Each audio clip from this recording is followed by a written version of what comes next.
Hello everyone, welcome back to my YouTube channel Management by Ms. Bushra.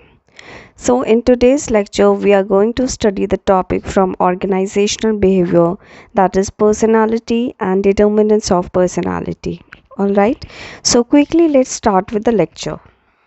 So when we talk of this term personality, we all would have heard this term several times in our daily lives कि उसकी personality ऐसी है या उसकी personality ऐसी है, मेरा personality type ऐसा है. So what actually is personality? Sometimes we are so much impressed by people's personality.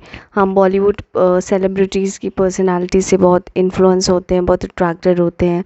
Often leaders की पर्सनालिटी ऐसी होती है जिनसे हम बहुत ज़्यादा इंस्पायर होते हैं, बहुत मोटिवेट होते हैं, बहुत अट्रैक्टेड होते हैं. या हमारे ऑर्गेनाइजेशन में, हमारे ऑफिस में, हमारे कलीग्स में या हमारे हम स्टूडेंट लाइफ में हैं तो हमारे साथ वाले जो फ्रेंड्स हैं, बहुत सारे लोगों की ऐसी पर्सनालिटी होती है कि हम उनसे अपने आप अट्रैक्ट हो जाते हैं, या कुछ लोग हमें इन्फ्लुएंस करते हैं, कुछ लोग हमें इंस्पायर करते हैं. तो the thing which they carry in themselves is their personality. So today we are actually going to discuss कि personality होता क्या है. ऑलराइट, तो पर्सनालिटी जो वर्ड है या जो टर्म है बेसिकली एक लैटिन वर्ड पर्सोना से बना है, जिसका मतलब होता है to speak through. Means personality is something जिसके थ्रू हम एक तरीके से अपने बारे में बता रहे हैं, जिसके थ्रू हम एक तरीके से हम अपनी ऑडियंस से या दूसरी पार्टी से अपनी आइडेंटिटी को रिफ्लेक्ट कर रहे हैं, अपनी आइडेंटिटी को बता रहे हैं. So personality, the term has been derive from the word Latin word persona which means to speak through.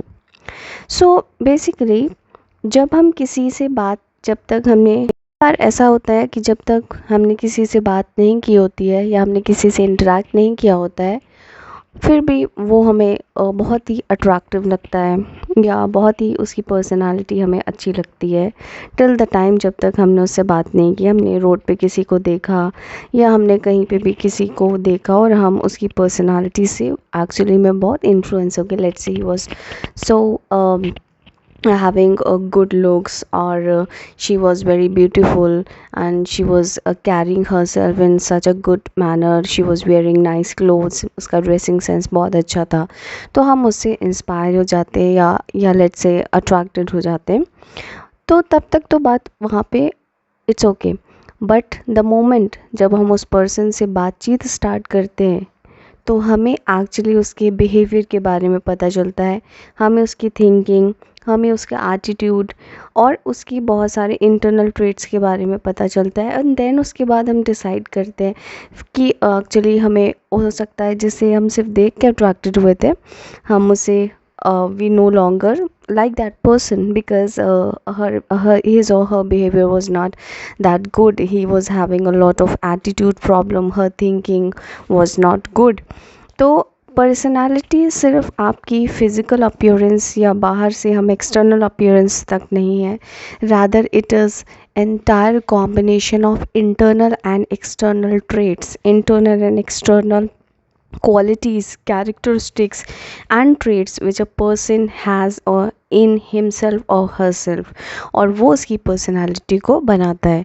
तो एक्चुअली इंटरनल ट्रेट्स हमारे जितने भी हैं, जैसे कि हमारा वैल्यू, हमारा नेचर, हमारा बिहेवियर, हमारा एटीट्यूड, हमारी थिंकिंग, हमारी बिलीव्स एंड प्लस हमारा एक्सटर्नल अपीयरेंस जिसमें हमारी सारी चीज़ें आ जाती है, the way we look, the way we carry our self etcetera.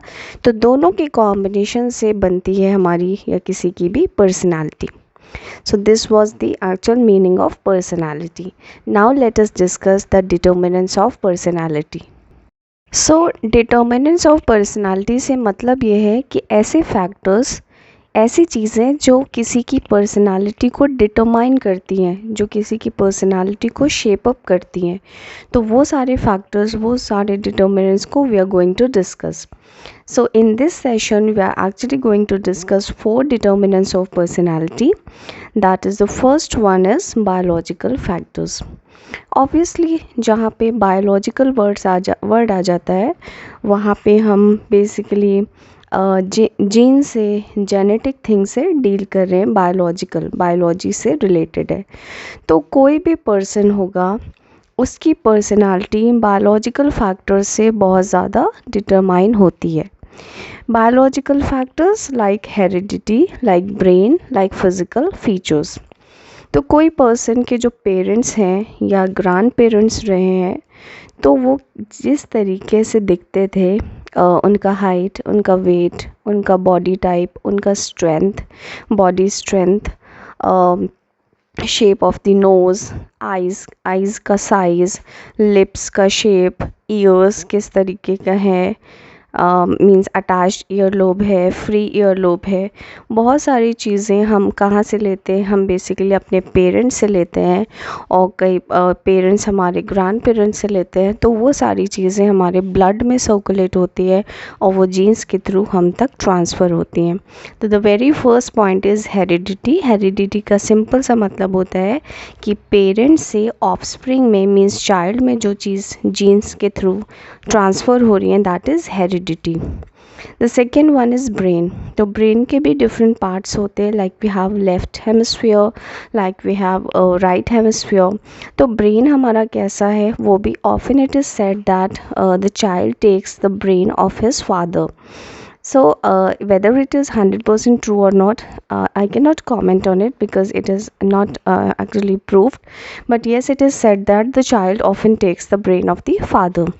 So brain हमारा किस तरीके का है, मीन्स ब्रेन का फुल डेवलपमेंट हुआ है, नहीं हुआ है, ब्रेन के कंटेक्स्ट में हमारा थिंकिंग पैटर्न कैसा है, हमारी सोच कैसी है। अगर हमारे फादर को बहुत गुस्सा आता है या मदर को बहुत गुस्सा आता है, तो ऑफन इट इज़ सेड कि हम जो चाइल्ड होगा उसको भी, उसके ब्लड में भी बहुत गुस्सा होगा, शॉर्ट टेम्पर होगा, या अगर हमारे जीन्स में डिप्रेशन या एंजाइटी जैसी चीज़ें रहती हैं, तो वही चीज़ वैसे ही सोचना, ओवर थिंकिंग की प्रॉब्लम चाइल्ड में भी होगी. So this is something what is related to brain. All right. Third one is physical features, like we have discuss कि हम कैसे दिखते हैं, हमारा height, weight, body type, nose, strength etcetera, lips का शेप, आइज़, ये सारी चीज़ें भी हम अपने पेरेंट्स से लेते हैं. So we can say that कि इस तरीके से हमारे जो बायोलॉजिकल फैक्टर्स हैं उससे भी हमारी पर्सनालिटी डिटरमाइन होती है. All right. सो उसके बाद सेकंड आता है हमारा family and social factors.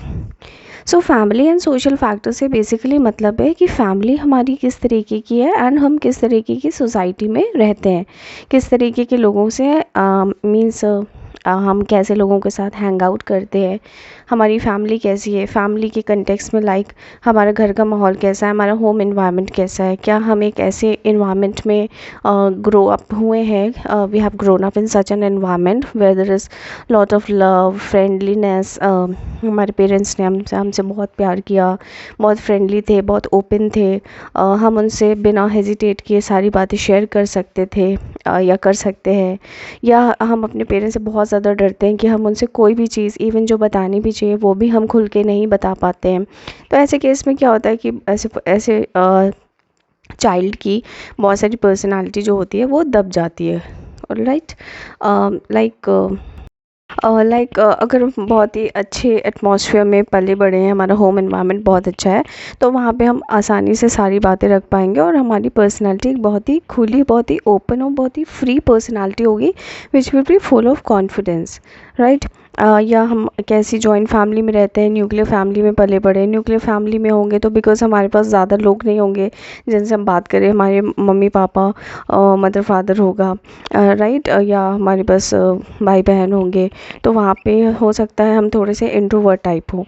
On the other हम जॉइंट फैमिली में रहे तो वहाँ पे हो सकता है कि बहुत सारा रिस्ट्रिक्शंस भी हो, बहुत ज़्यादा रिस्पेक्ट और कल्चर एंड वैल्यूज़ को बहुत ज़्यादा माइंड किया जाता है, बहुत ज़्यादा ध्यान दिया जाता है. तो हो सकता है ऐसे केस में हम कल्चर को, हम रिलीजियस थिंग्स को बहुत इम्पोर्टेंस देते हैं एंड हर डिसीजन के पहले हम लोगों से कंसल्ट करते हैं. तो ये सारी चीज़ें आपके होम एनवायरनमेंट में आ जाएगी. उसी तरीके से फैमिली मेम्बर्स हमारे कितने हैं, लाइक मदर कैसी हैं, फादर का सपोर्ट कितना है, सिबलिंग्स हमारे कैसे हैं, वो हम आपस में हम लोग का रिलेशन कैसा है या क्या ख़राब रिलेशन है, लाइक, तो उसके अकॉर्डिंगली भी हमारी किसी भी पर्सन की पर्सनालिटी होती है. Right. The next is social group और द सोसाइटी। तो सोसाइटी, जिस सोसाइटी में हम रहते हैं, हमारे फ्रेंड्स कैसे हैं, हम कैसे लोगों के साथ उठते बैठते हैं, हमारे रिलेटिव्स कैसे हैं, हमारे अगर हम ऑर्गेनाइजेशन में ऑफिस में काम करते हैं तो हमारे कलीग्स एंड पीयर्स कैसे हैं, उनका माइंडसेट कैसा है, वो किस तरीके के हैं, उनकी सोच कैसी है, राइट। तो उस अकॉर्डिंग भी हमारी पर्सनालिटी टाइप जो है वो चेंज होता है या इन्फ्लुएंस होता है। So these were biological factors and family and social factors. So the third factor we are going to discuss is cultural factors. So cultural factors are related to the culture, the ideas, the custom, the tradition, the norms and the values which we follow. So हमारे family में हमारे friends, हमारे relatives या specially mainly हमारी family and the society, जिस society में हम रहते हैं वहाँ पे लोग किस तरीके के कल्चर को फॉलो करते हैं, कैसे कस्टम्स को फॉलो किया जाता है, कौन से ट्रेडिशंस को फॉलो किया जाता है, कैसी वैल्यूज़ हैं। लाइक अगर हम ईस्ट साइड रहते हैं तो एक डिफरेंट कल्चर है, वेस्टर्न साइड रहते हैं, वेस्टर्न कल्चर में रहते हैं तो एक डिफरेंट कल्चर होगा, साउथ की तरफ रहेंगे तो एक साउथ का अलग कल्चर है, नॉर्थ का अलग कल्चर है, राइट। इंडिया के बाहर जाएंगे तो फॉरेन कंट्री का अलग कल्चर होगा और इंडियन कल्चर अलग होगा, राइट।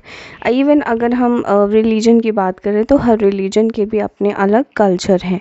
तो जो प्रैक्टिसेस, जो आइडियाज़, कस्टम, ट्रेडिशंस को हम फॉलो करते हैं उससे भी हमारी एक डिफरेंट एंड अलग पर्सनालिटी दिखती है, राइट। अगर आप साउथ के सुपरस्टार एक्टर्स को अगर आप देखेंगे तो, और ऑन द अदर हैंड अगर आप बॉलीवुड के जो कि core born and brought up in Mumbai हैं, उनकी अगर पर्सनालिटी को देखेंगे तो आपको आपकी the way they talk, the language they talk, the kind of clothes they wear, the taste they have, the thinking, um, each and everything, the food they want, everything will be different and accordingly their personalities will be different. So these are the cultural factors.